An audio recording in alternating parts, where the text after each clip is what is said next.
My life was absolutely wonderful. It was full of travel. It was full of activities. I was working in oncology as a clinical scientist, so I traveled both internationally and nationally. I would run marathons, and I was a happy camper. I never had a dull moment. The night before, I was at a party, and so we spent the night, and then I had to leave at 7 in the morning to take a flight. And so when I got dressed, I noticed my legs kind of was a little wobbly, and I thought, now what was that? I was putting my pants on, and I had to actually grab the wall.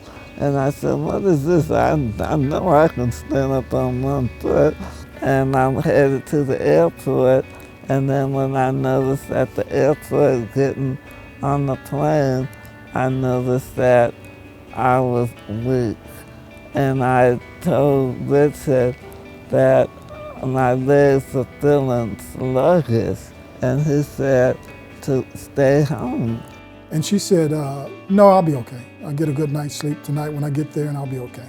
So when she got here, she called me from Dallas and said she could barely walk.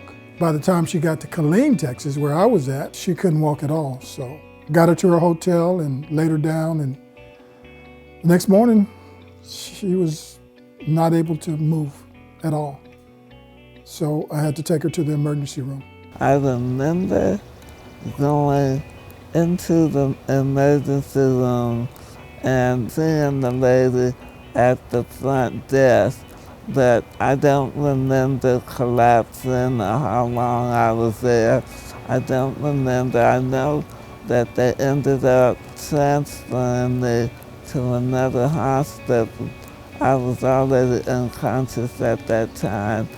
They just basically took care of me until I was able to come conscious.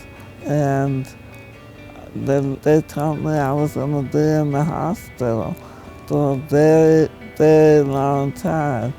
Once I did wake up, I was in so much pain.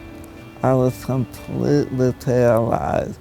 Being as active as she was back then, she literally thought it was the end of her life. She didn't want to live a life where she could not be active, and she expressed that to the doctors, and she expressed that to me also.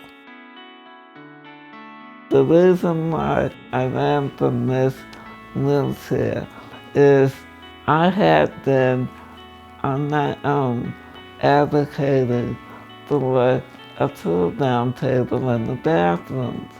I just thought about all the hoops that we have to go through, and I was feeling discouraged.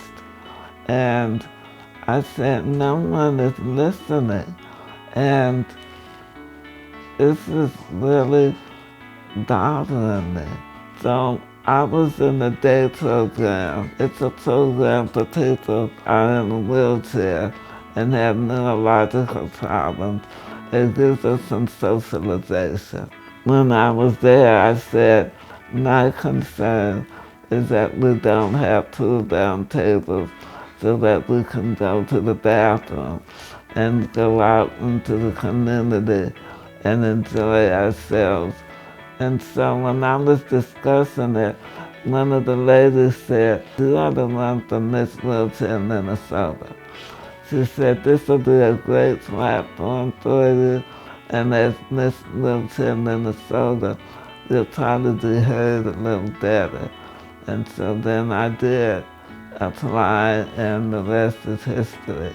And I went to the convention, and we ran for Miss Minnesota, and it was a great opportunity. But I was still passionate about my platform. I just came back from D.C., and I was very much encouraged because I'm interested in doing this on a national level. I visited over 35 offices, and they were so helpful. May 24th, I will remember that day. And we gathered at 9:30 a.m. at the Capitol. And the governor, he signed a massive bill that included adult-sized changing facilities and public bathrooms. And that was a historic moment for me and for Minnesota, because now new buildings now have to be up to code, and the code must include that. And so we're very happy, and they're hoping that buildings, facilities that are large will follow suit and put this in their facilities, just so that we can have a place to do change. I could not do this by myself, and I'm not doing this by myself. I represent a community of millions of people. So I think we can do better. We know better, we have to do better.